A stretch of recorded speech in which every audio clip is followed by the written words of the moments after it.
तो हेलो बच्चों, कैसे हैं आप सब। SWA परिवार में आप सभी का स्वागत है। मैं अनुपम वर्मा आप सभी को हिस्ट्री का first chapter the rise of nationalism in Europe के बारे में पढ़ा रहा हूँ। इसमें हम आपको काफ़ी टॉपिक कवर कर चुके हैं। अगला जो टॉपिक है वो है hunger, hardship and popular revolt. इसका मतलब भूख भूख, कठिनाई और जन विद्रोह।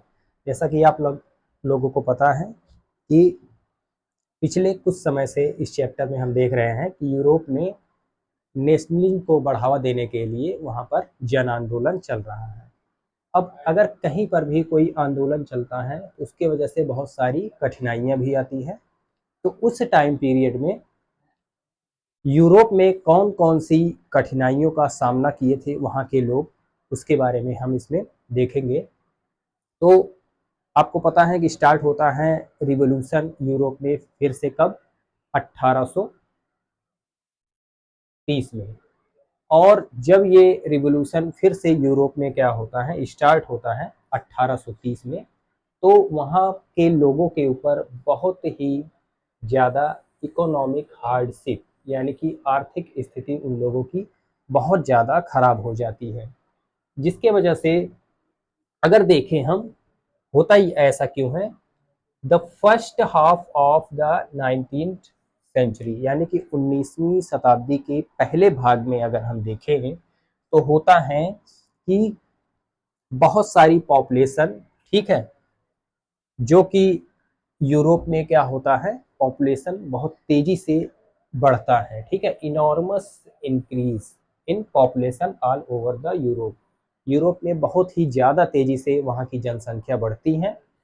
और बढ़ती कैसे हैं, जो लोग गांव एरियाज यानी कि रूरल एरियाज में रहते हैं वो सब माइग्रेट होते हैं और माइग्रेट होकर पहुंचते हैं सिटीज यानी कि शहरों में।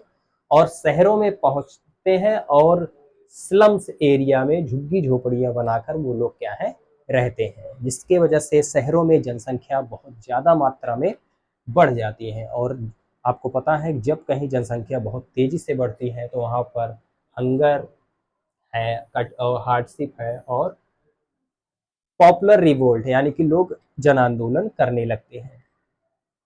फिर कंडीशन वहाँ का क्या हो गया था, वहाँ का कंडीशन ये था कि the condition of the workers in town यानी कि शहरों में जो वर्कर्स मजदूरों की जो कंडीशन थी, ठीक है, 1845, पता है आप लोगों को कि 1830 ये जो डेट है आपका 1830 से 1845, ठीक है, यहाँ पर ये क्रांतिकारियों का समय था। तो 1845 में क्या होते हैं, जो वीवर्स यानी कि बुनकर होते हैं, ठीक है, इस टाइम पीरियड में कहाँ के बुनकर, सिलेसिया विलेज, सिलेसिया एक गांव है, वहाँ के बुनकर होते हैं। वो लोग क्या करते हैं, आंदोलन कर देते हैं। किस लिए आंदोलन करते हैं, क्योंकि जो कॉन्ट्रैक्टर्स यानी कि ठेकेदार हैं वो इन बुनकरों को रॉ मटेरियल जो है ले जाकर देते हैं और उनसे क्या करते हैं, कपड़ा बुनवाते हैं।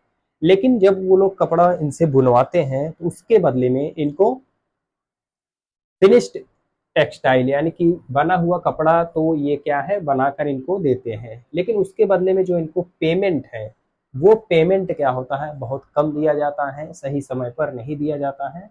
इस वजह से वहाँ यहाँ के जो बुनकर हैं वो क्या करते हैं, कॉन्ट्रैक्टर्स का विरोध कर देते हैं या विद्रोह करते हैं, आंदोलन कर देते हैं। 4 जून large crowd of weavers revolted and demand from contractor for their 4 जून यानी कि 4 जून 1845 को आंदोलन कर देते हैं, ठीक है।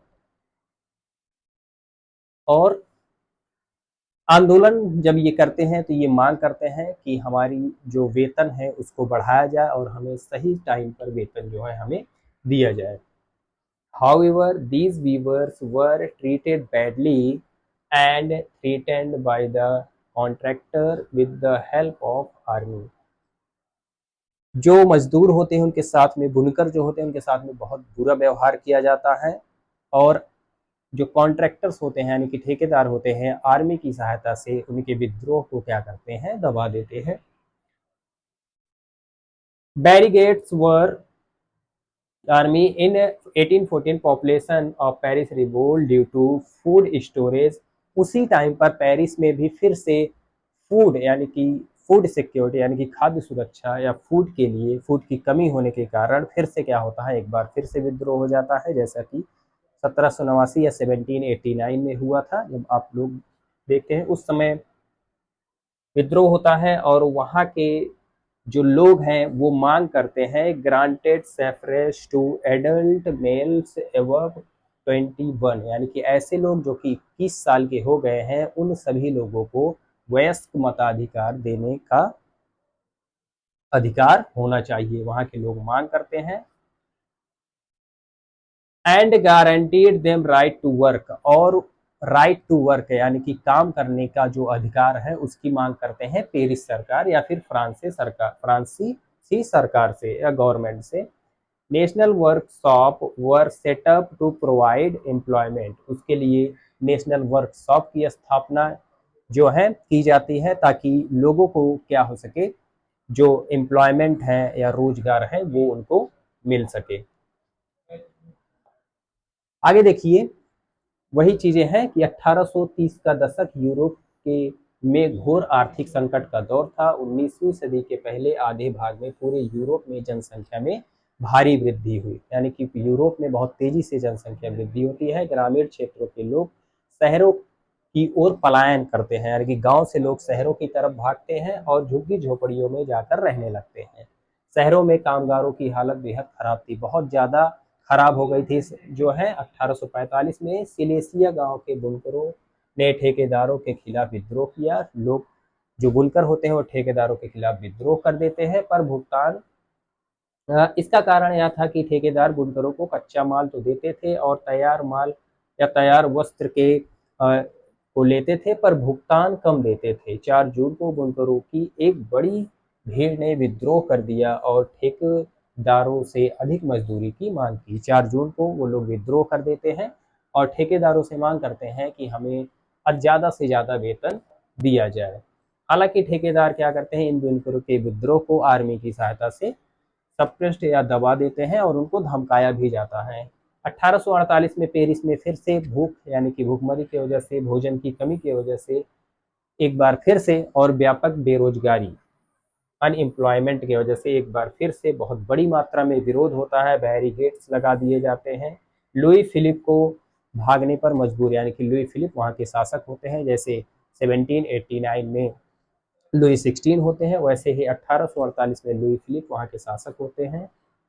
लोग वहां पर मांग करते हैं कि अब जो राष्ट्रीय सभा होती है गणतंत्र की घोषणा की, और 21 वर्ष की आयु से ऊपर के जितने भी लोग होते हैं उनके लिए वयस्क पुरुष मताधिकार जो है किया जाता है कि जितने भी लोग 21 वर्ष कंप्लीट कर चुके हैं वो वोट दे सकते हैं। और रोजगार प्रदान करने के लिए राष्ट्रीय कार्यशालाएं स्थापित की जाती हैं, यानी कि गवर्नमेंट की तरफ से लोगों को रोजगार मिल सके, ऐसी जो है वर्कशॉप को क्या किया जाता है, बनाया जाता है।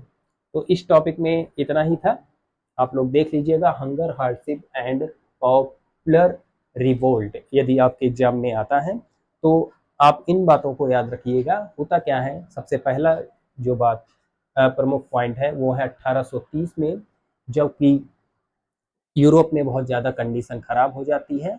पहला पॉइंट ये है कि पॉपुलेशन बहुत तेज़ी से बढ़ने लगता है, गांव के लोग शहरों में जाने लगते हैं, स्लम्स एरियाज में रहते हैं। उसके बाद जो सिलेसिया गांव का एग्जाम्पल लिया गया है, वहाँ के जो बुनकर होते हैं ठेकेदारों के द्वारा उनको क्या किया जाता है, कपड़ा बनाने के लिए रॉ मटेरियल दिया जाता है और तैयार माल जब वो लेकर आते हैं तो उसके बदले में उनको पैसा कम दिया जाता है, जिसकी वजह से वो आंदोलन कर लेते हैं। 4 जून 1845 को आंदोलन करते हैं। आंदोलन करने के बाद ठेकेदारों द्वारा आर्मी की सहायता से उनके आंदोलन को दबा दिया जाता है और उसी टाइम पे पेरिस में भी आंदोलन चल रहा होता है, भूख के कारण, भोजन की कमी के कारण और बेरोजगारी के कारण 1848 में। तो ये पॉइंट आप लोग याद रखिएगा और ये पॉइंट आप लोगों को क्या करना है, नोट करके रखना है और आपको यही पॉइंट क्या है, लिखना है इस टॉपिक में। अगला जो नेक्स्ट टॉपिक है उसको हम नेक्स्ट क्लास में क्या करेंगे आपको बताएंगे। तब तक आप लोग ये टॉपिक आप लोग तैयार कीजिएगा, और अगर आपको इसमें कोई प्रॉब्लम्स आए तो उसमें आप कमेंट करके आप हमसे पूछ सकते हैं। इसमें इस टॉपिक में कुछ है नहीं, आप लोगों को यही केवल तैयार करना है कि 1830 में से जब आंदोलन स्टार्ट होता है तो जनसंख्या बहुत तेज़ी से बढ़ने लगती है, जिसकी वजह से शहरों में बहुत ज़्यादा प्रॉब्लम्स होने लगती हैं। एग्जाम्पल सिलेसिया और पेरिस का लिया गया है। तो ये सारी बातें याद रखिएगा। आगे नेक्स्ट टॉपिक में हम आपको बताएंगे कि अगला जो हमारा टॉपिक है उसमें क्या घटनाएं होती हैं। तब तक के लिए धन्यवाद।